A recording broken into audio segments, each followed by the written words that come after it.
Et ça y est, le mercato de Ligue 1 est enfin terminé, avec quelques bonnes surprises de dernière minute. À l'heure où je vous parle, on est le 5 septembre, et on a une idée un petit peu plus précise sur les différents effectifs des équipes de Ligue 1 cette année, ce qui m'a permis de tirer mon pronostic du classement de la Ligue 1 Conforama 2019-2020. Pour ce classement, évidemment, on va commencer par la fin, et sans surprise, je vois malheureusement Dijon finir dernier cette saison. L'année dernière, Dijon a difficilement réussi à se maintenir en finissant à la 18e place.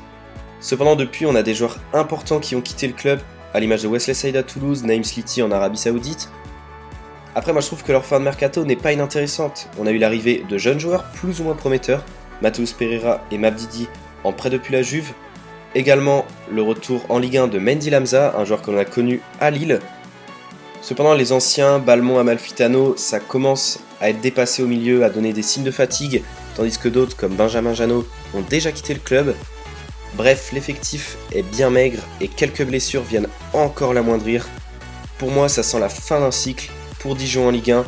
Alors pourquoi pas tenter de se reconstruire autour de ces jeunes la saison prochaine en Ligue 2. Selon moi, à la 19e place du classement cette saison, on retrouve une équipe qui a fait une très bonne saison 2018-2019 en Ligue 1 avec une belle 9e place, c'est nul autre que Nîmes. Et oui, beaucoup de journalistes ou consultants sportifs s'accordent à dire que cette saison s'annonce très compliquée pour les Nîmois.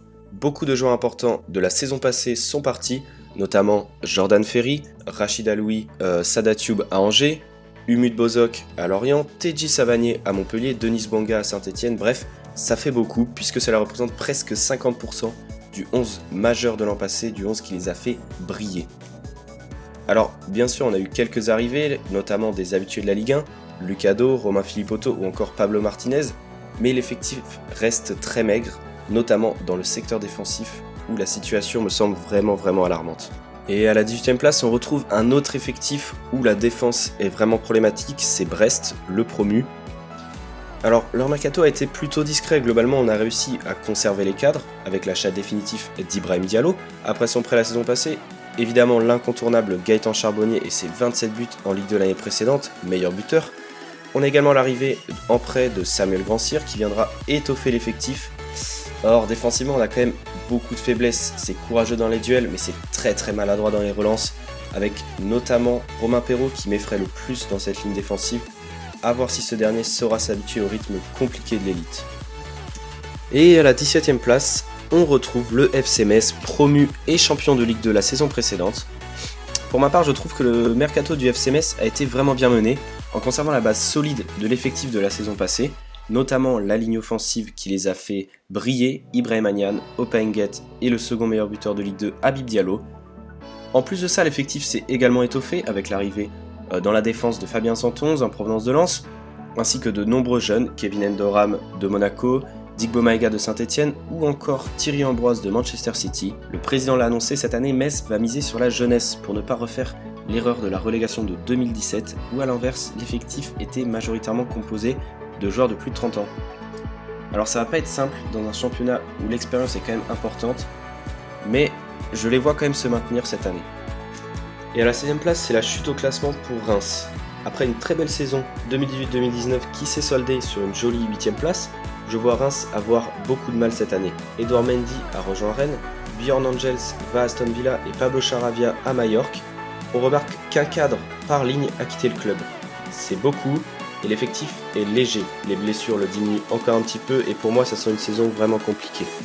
Et en 15e place, je vois Amiens réaliser une saison plutôt correcte. Et j'en ferai peut-être d'ailleurs une étude plus approfondie dans une prochaine vidéo. Parce que j'aime beaucoup la philosophie qu'Amiens va tenter de mettre en place cette saison, avec un jeu offensif en peu de touches de balle où on se projette rapidement vers l'avant en profitant des qualités techniques et de vitesse de ses offensifs. Alors pour l'instant, le coach Luc Eisner se cherche encore un petit peu et a tenté différentes formations sur les premiers matchs de la saison afin, j'imagine, de déterminer la plus adaptée pour imposer son style de jeu. Ça n'a pas forcément payé, mais on sent qu'il tend vers une formation en 4-2-3-1 qui, je pense, serait la plus adaptée. Je trouve qu'Amiens a réalisé une excellente gestion de son mercato, avec l'arrivée en prêt de Fousni Diabaté, Gaël Kakuta, Aurélien Chedjou et de Christophe Jallet, deux anciens de la Ligue 1, mais aussi bien sûr en ayant levé les options d'achat de l'excellent Alexis Blin Eddy Niaoré et celui que j'apprécie particulièrement, le record du club Serhou Guirassy.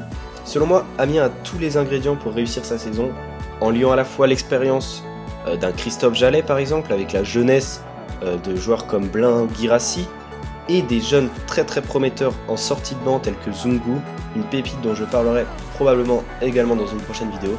Bref, en tout cas, je garderai un œil très attentif sur Amiens cette saison.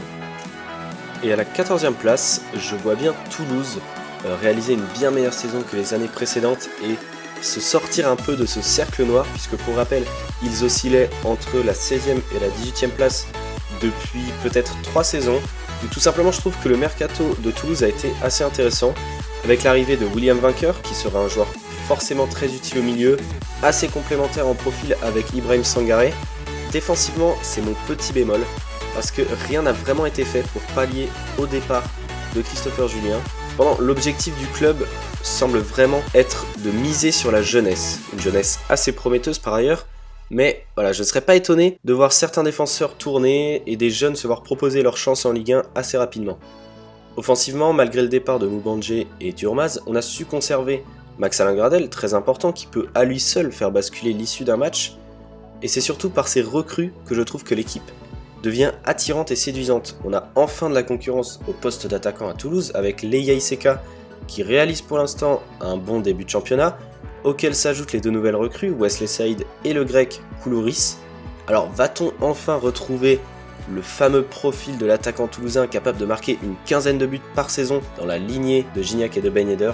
On le souhaite pour le club et pour ses supporters. À la 13e place, on retrouverait Angers, qui m'a fait quand même assez peur cet été durant leur mercato, puisqu'ils se sont séparés de joueurs importants, Flavien Tête et récemment Reine Adélaïde à Lyon. Finalement, je trouve que les recrutements en compensation, quand on regarde de plus près, ils ont été assez pertinents. Rachid Aloui, Sada Thioub en provenance de Nîmes, mais également le jeune Pereira qui avait marqué quelque chose comme 7 ou 8 buts la saison passée en Ligue 2 avec Clermont.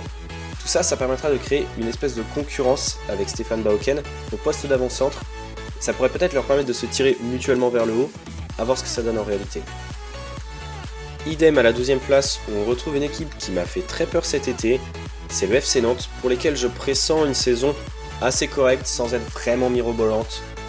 Pour le coup, j'étais vraiment inquiet cet été, puisque quand j'ai vu la tournure que prenait la situation à Nantes avec le climat assez tendu qu'on a connu, et dont j'ai eu l'occasion de vous parler déjà auparavant sur mon compte Twitter.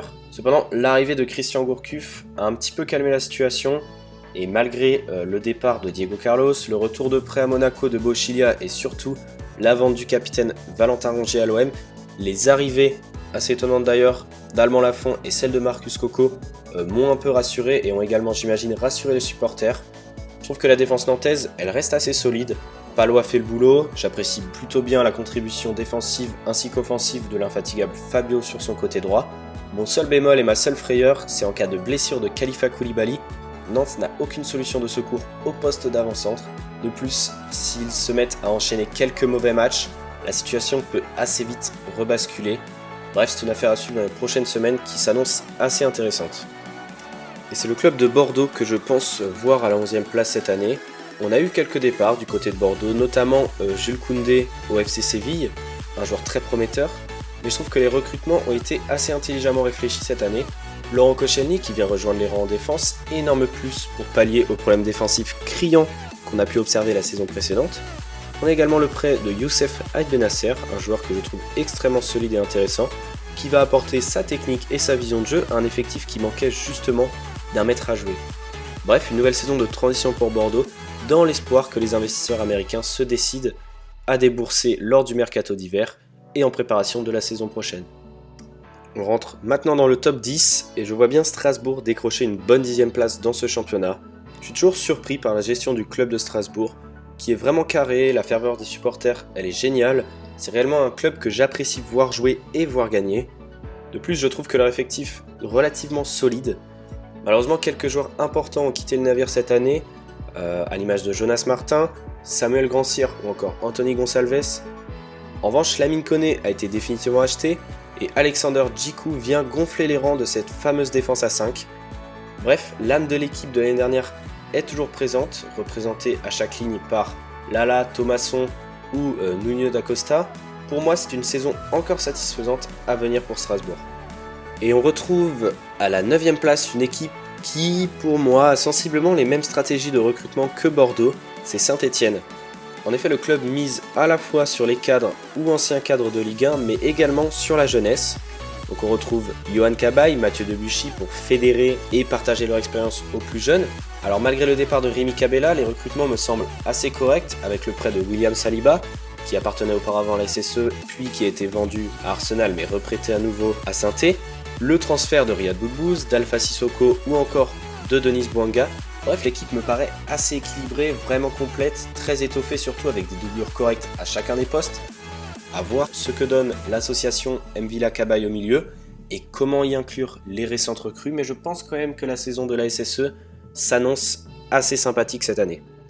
Ensuite, c'est au tour de Montpellier à la 8ème place de ce classement. Alors l'effectif a bien tourné cet été avec les départs de Giovannicio, de Ruben Aguilar, mais également le gardien Benjamin Lecomte qui ont libéré une masse salariale assez utile je pense pour valider les achats d'Andy Delors, de Jordan Ferry, mais également de celui dont on a parlé tout à l'heure, Teji Savanier, malheureusement blessé actuellement et encore pour 2 mois. L'effectif cependant reste séduisant, surtout offensivement, le duo Laborde-Delors, bien aidé par Florent Mollet et Le Talec derrière, je pense que Montpellier va réaliser une saison solide. Et dans la foulée, je vois bien Monaco terminer à la 7ème place de ce classement. Alors Monaco, c'est toujours l'énigme de ce championnat, vraiment le club que personne ne déteste, mais que tout le monde aime voir performer, sauf bien évidemment quand il affronte notre club de cœur. Comme chaque année, Monaco est super actif durant la période du mercato.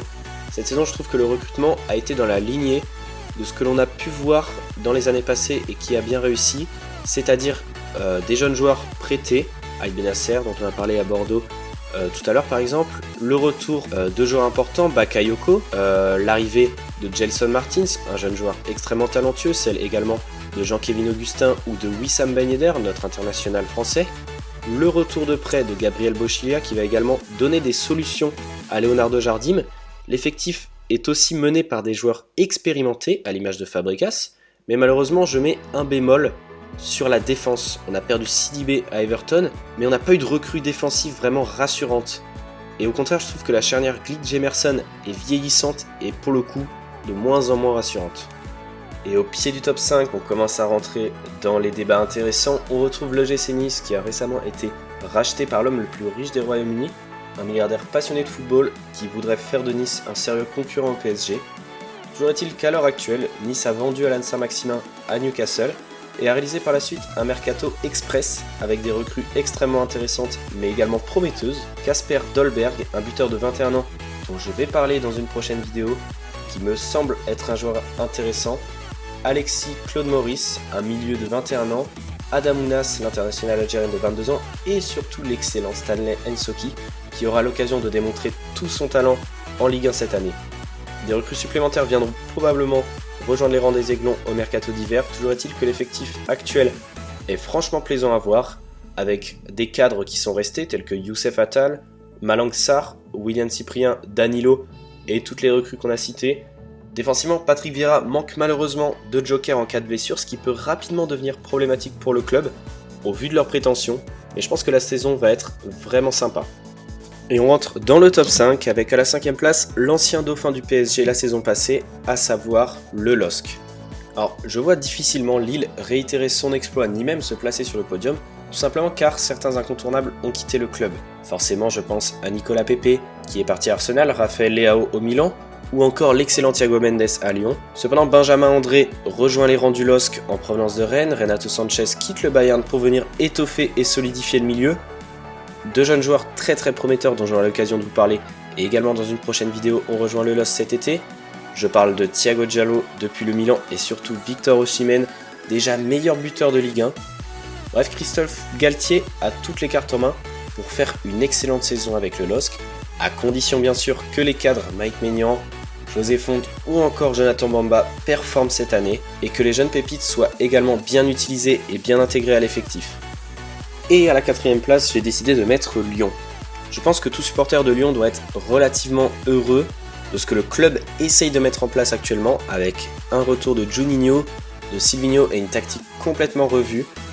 Malgré les départs des importants Ferland Mendy et Tanguy Ndombele, Jusqu'ici, et comme chaque année, les recrutements ont été assez pertinents, à l'image de Reine Adélaïde qui va, j'en suis persuadé, réaliser une très très bonne saison aux côtés d'Aouar et de Touzard, mais également de Thiago Mendes ou encore du défenseur Joachim Andersen. Attention, petit bémol sur ce défenseur qui, je pense, a été trop surestimé lors de son achat et n'a pas forcément sa place dans la défense lyonnaise, en tout cas pas en Ligue des Champions. Selon moi, l'équipe va avoir du mal, et c'est ce qu'on a remarqué depuis ce début de saison, à s'adapter à la nouvelle formation que Silvinho essaye de lui imposer, avec ce 4-3-3 et notamment l'association Dembélé, Depay, Traoré, où je pense Traoré a malheureusement difficilement sa place et Depay peine à performer. Il n'empêche que l'effectif de Lyon est dans les meilleurs de Ligue 1 et je les vois mal finir plus bas que le top 4. À la troisième place, je pense que c'est Rennes qui va décrocher un podium cette année. De mon point de vue, Rennes est sur une pente ascendante et s'est clairement donné les moyens de réussir sa saison avec des recrutements vraiment intelligemment faits. Tout d'abord, Edouard Mendy dans les buts, Jérémy Morel dans l'arrière-garde, Jonas Martin ainsi que Flavien Tête au milieu, et enfin Rafinha ou encore Mbaye Niang devant. Toutes ces arrivées viennent effacer entre guillemets les départs d'Ismaïla Sarr à Watford et de Benjamin André au LOSC.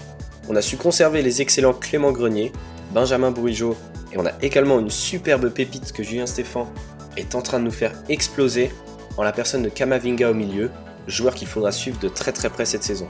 Sans aucun doute, Rennes est sur une bonne saison et a toutes les clés en main pour réussir et décrocher un podium. Et sans plus de suspense, c'est l'Olympique de Marseille qu'on retrouve à la deuxième place.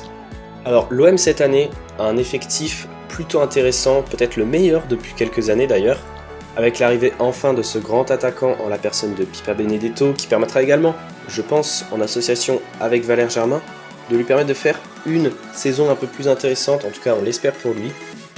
Au niveau du milieu, on a su conserver les cadres, Strootman, Sanson, Lopez ou encore Payet. Malheureusement, la blessure de Florian Thauvin vient un petit peu ternir ce tableau, tout comme le départ de Luis Gustavo, une carte en moins défensivement. L'arrivée d'Alvaro González soulage, mais Villas-Boas n'a pas beaucoup de défenseurs entre ses mains pour faire des rotations. Bounassar n'est pas un défenseur de métier, à ma vie fait très peur défensivement. Bref, en cas de carton rouge, on pourrait se retrouver, et c'est mon gros bémol, avec une défense très amoindrie. Et sans surprise, c'est le PSG qu'on retrouve à la première place. Je ne vais pas m'éterniser sur Paris aujourd'hui parce que je souhaite faire une vidéo sur eux afin de vous expliquer pourquoi je pense que Paris a toutes les chances cette année de décrocher un bon résultat en Ligue des Champions tout en performant en Ligue 1. Je pense que ça s'est joué sur ce très bon mercato qu'ils ont réalisé cette année en venant étoffer leur rang au niveau du milieu, les bonnes recrues d'Idrissa Gueye et d'Ander Herrera, et surtout en réussissant à conserver Neymar qui aura l'esprit revanchard et l'envie de montrer au club mais également au monde entier qu'il est parmi les tout meilleurs joueurs du monde. On a récupéré un gardien de qualité mais également Marquinhos Amuri et pourra utiliser ses qualités défensives ainsi que ses qualités techniques au poste de milieu relayeur et être un très bon joker pour Thomas Tuchel.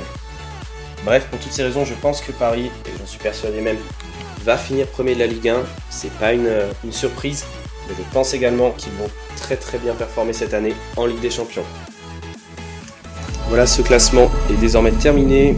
J'espère qu'il vous a plu. N'hésitez pas d'ailleurs à me donner votre avis et vos pronostics à vous dans les commentaires, qu'on puisse en débattre. Ça peut être très très intéressant.